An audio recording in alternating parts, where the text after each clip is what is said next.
በአባቴ ቤት ብዙ መኖሪያ አለ። እንዲህስ ባይሆን ባልኋችሁ ነበር።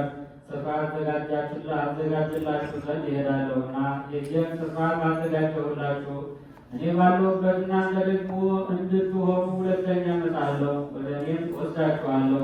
ወደምሄድበትም ታውቃላችሁ፣ መንገዱንም ታውቃላችሁ። ቶማስም ጌታ ሆይ ወደምትሄድበት አናውቅም፣ እንዴትስ መንገዱን እናውቃለን? አለው። ኢየሱስም እኔ መንገድና እውነትም ሕይወትም ነኝ፣ በእኔ በቀር ወደ አብ የሚመጣ የለም። እኔንስ ብታውቁኝ አባቴን ደግሞ ባወቃችሁ ነበር። ከአብ ጀምራችሁ ታውቁታላችሁ፣ አይታችሁትማል አለው። ፊልጶስ ጌታ ሆይ አብን አሳየንና ይበቃናል አለው። ኢየሱስም አለው አንተ ፊልጶስ ይህን ያህል ዘመን ከእናንተ ጋር ስኖር አታውቀኝምን? እኔን ያየ አብን አይቷል። እንዴትስ አንተ አብን አሳየን ትላለህ? እኔ በአብ እንዳለሁ አብን በእኔ እንዳለ አታምንምን? እኔ የምነግራችሁን ቃል ከራሴ አልናገረውም፣ ነገር ግን በእኔ የሚኖረው አብ እርሱ ስራውን ይሰራል። እኔ በአብ እንዳለሁ አብን በእኔ እንዳለ እመኑኝ። ባይሆንስ ስለ ራሱ ስለ ስራው እመኑኝ። በእውነት እውነት እላችኋለሁ በእኔ የሚያምን እኔ የማደርገውን ስራ እርሱ ደግሞ ያደርጋል፣ ከዚህ የሚበልጥ ያደርጋል። እኔ ወደ አብ እሄዳለሁና አብን ስለ ወልድ እንዲከብር በስሜ የምትለምኑትን ሁሉ አደርገዋለሁ። ማናቸውንም ነገር በስሜ ብትለምኑ እኔ አደርገዋለሁ። ብትወዱኝ ትእዛዜን ጠብቁ። እኔም አብን እለምናለሁ ለዘላለም ከእናንተ ጋር እንዲኖር ሌላ አጽናኝ ይሰጣችኋል።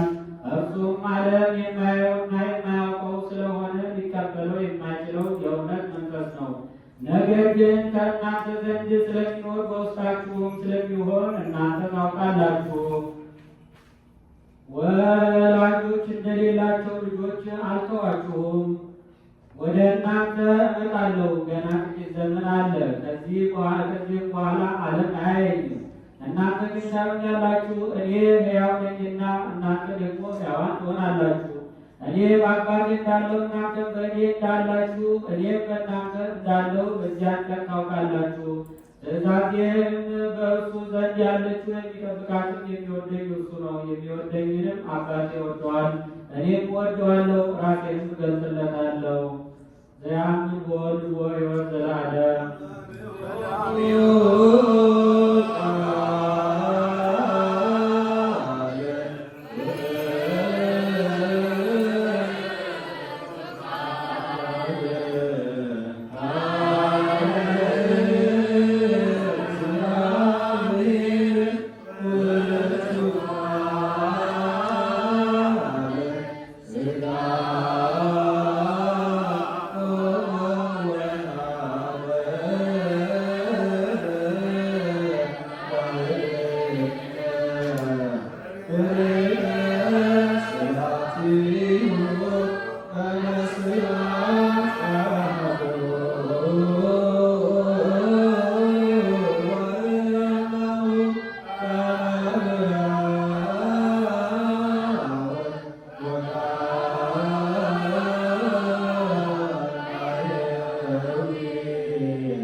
Sera